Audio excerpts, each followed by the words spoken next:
میں ویسے سوچ رہا ہوں ان سے بھی بات کرنے کا کہ یہ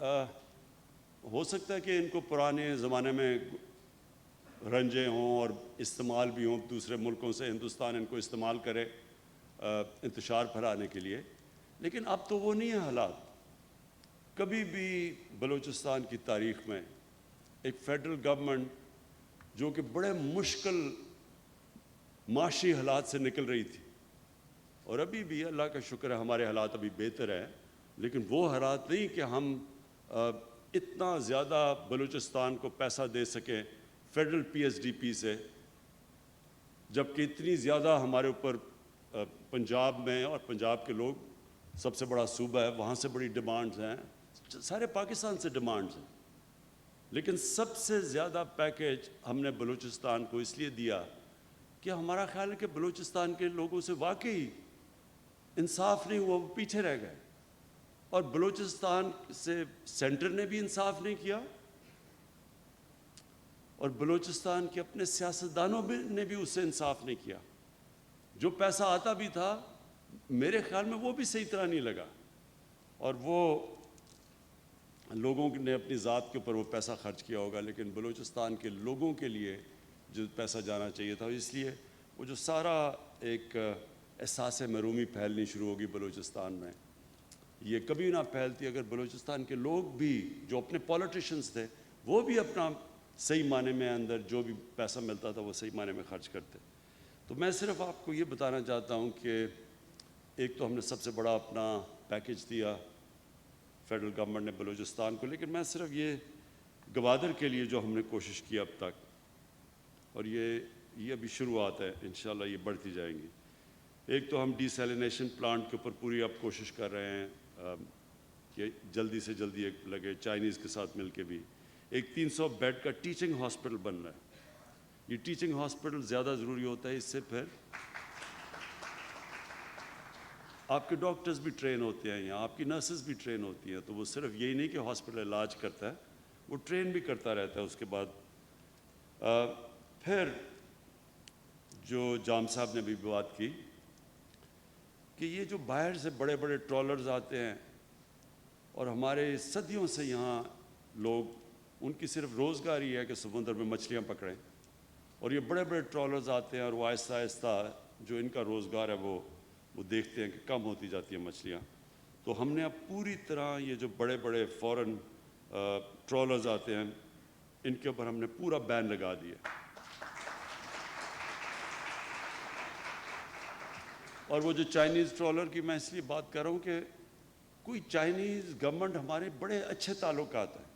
ان کو کوئی اس چیز میں برا نہیں ہوگا کہ کوئی اللیگل غیر قانونی طور کے اوپر یہاں فشنگ کرے، ان کو کوئی نہیں ہوگا۔ ہم پاکستانی کوئی چیز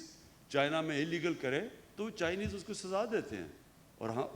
کہیں بھی دنیا میں کوئی کرے جو بھی قانون توڑتا ہے اس کو سزا ملنی چاہیے، تو اس کا ان کو کوئی اعتراض اس کا نہیں ہونا چاہیے۔ لیکن یہ میں آپ کو شور کر دیتا ہوں کہ اپنے یہ جو محنت کش لوگ جو بڑی مشکلوں سے اپنی روزی کماتے ہیں، ہم آپ کو پوری طرح پروٹیکشن دیں گے۔ ایک ہم نے قرضے دیے ہیں کامیاب جوان میں، ہم نے 10 ارب روپے کے قرضے کامیاب جوان پروگرام میں، اور میری ٹائم جو ہماری منسٹری ہے انہوں نے مل کے پروگرام بنایا ہوا ہے کہ مچھلیوں پکڑنے والوں کی جو ان کی کشتی ہیں ان کو اپ گریڈ کرنا، ان کا جو بھی یہ استعمال کرتے ہیں مچھلی پکڑنے کے لیے ان ساری چیزوں کو اپ گریڈ کرنا۔ تو اس میں سے اب تک ہم نے 10 ارب روپیہ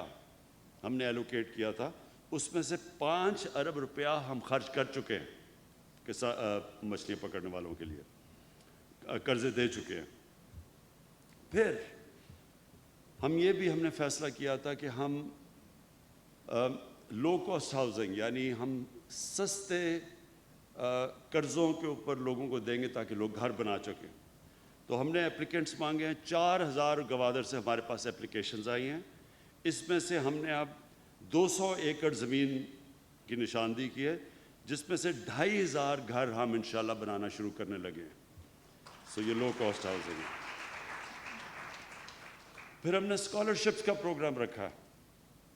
کہ یہاں کے لوگوں کے لیے ہم اسکالرشپس دیں، یہ احساس پروگرام کے نیچے جو ہمارا بہت بڑا احساس کا پروگرام ہے، اس میں اب تک ہم نے جو ہمارے پروگرام میں جو ہم نے آئیڈینٹیفائی کیے ہیں وہ 4698 نوجوان ہیں جن کو ہم احساس کی اسکالرشپس دے رہے ہیں. اور پھر ہماری یہ کوشش ہے کہ جو کمیونیکیشن، دیکھیں سب سے بڑا مسئلہ یہ بلوچستان کا، ایک کمیونیکیشن اتنا بڑا علاقہ ہے، آبادی پھیلی ہوئی ہے یہاں، ان کو پہنچنے کے لیے کنیکٹیوٹی کا بڑا ایشو ہے. تو اب ہم پوری کوشش کر رہے ہیں کہ 3G 4G جو کہ انٹرنیٹ کنیکٹیوٹی ہے وہ آہستہ آہستہ ہم بلوچستان میں ساری جگہ پھیلا دیں، تاکہ لوگوں کے لیے اس سے فائدہ یہ ہوگا آگے جا کے لوگ اپنے گھروں میں بیٹھ کے کام کر سکتے ہیں، خواتین گھر میں بیٹھ کے روزگار اپنا کما سکتی ہیں. تو یہ ہمارا اگلا ہے کہ ہم کور کریں. تقریباً اب تک میرے خیال میں 40% تک ہم پہنچ چکے ہیں، یہ ہماری کوشش ہے. لیکن ہم پورے بلوچستان تک 3G 4G کی کنیکٹیوٹی انٹرنیٹ کی کرنا چاہتے ہیں، جس سے بالکل ایک سارے علاقے کے اندر ایک انشاءاللہ ہمارے یوتھ کے لیے بہت بڑی اپرچونٹیز مل جائیں گی. میں آخر میں آپ سب کو ایک چیز پھر سے اس چیز کا احساس دلوانا چاہتا ہوں کہ ہماری گورنمنٹ ہر سال ہمارا انشاءاللہ ہماری اکانومی جیسے جیسے اٹھ رہی ہے، ہماری آمدنی جیسے جیسے بڑھ رہی ہے، ہم بلوچستان کے لیے، میں جام صاحب آپ کو بھی اشور کرتا ہوں کہ ہم بلوچستان کے لیے ہر سال اپنی کنٹریبیوشن بڑھاتے جائیں گے. اور اس لیے بڑھاتے جائیں گے کہ ہم یہ سمجھتے ہیں کہ پاکستان کے لیے یہ ضروری ہے کہ بلوچستان سے جو احساس محرومی ہے، جو پیچھے رہ گئی ہے، جو باقی ملک آگے چلا گیا اور جو بلوچستان پیچھے رہ گیا ہے، انشاءاللہ ہم پورا زور لگائیں گے، ہم بھی آپ کے لیے کریں گے. اور دوسرا یہ جو سی پیک ہے، یہ اصل میں سب سے زیادہ فائدہ سی پیک کا بلوچستان کو ہے. آپ دیکھتے رہیں گے کہ جیسے جیسے یہاں ڈیولپمنٹ ہوتی جائے گی، جیسے جیسے یہاں انویسٹمنٹ ہوتی جائے گی، انڈسٹری آئے گی یہاں، تو سب سے زیادہ فائدہ بلوچستان کے لوگوں کو ہوگا. اور خاص طور پہ گوادر کے لوگ بڑے خوش قسمت ہیں، کیونکہ آپ کا بالکل یہ علاقہ بدل جائے گا. اور یہ آپ اپنے ذہن سے نکال لیں کہ اب یہ ہوگی ڈیولپمنٹ تو یہاں کے لوگوں کو کوئی پوچھے گا نہیں. کیونکہ یہ لوگ ہمیں کہتے ہیں سوئی گیس جب نکلی تو وہ جو علاقے میں لوگ تھے ان کے اوپر تو کسی نے کوئی انویسٹمنٹ کی نہیں، وہ ساری پاکستان میں وہاں سے گیس نکل کے سارے پاکستان میں گئی، لیکن وہاں مقامی لوگوں کو تو بہت کم فائدہ ہوا. تو یہ اب جو تاریخ سے ہم نے یہ جو اس ناانصافی سے چیز سیکھی کہ آگے سے یہ ابھی کبھی نہیں ہوگا. سب سے پہلے ہم یہ انشور کریں گے کہ مقامی لوگوں کو پوری طرح فائدہ ہو. بہت بہت شکریہ.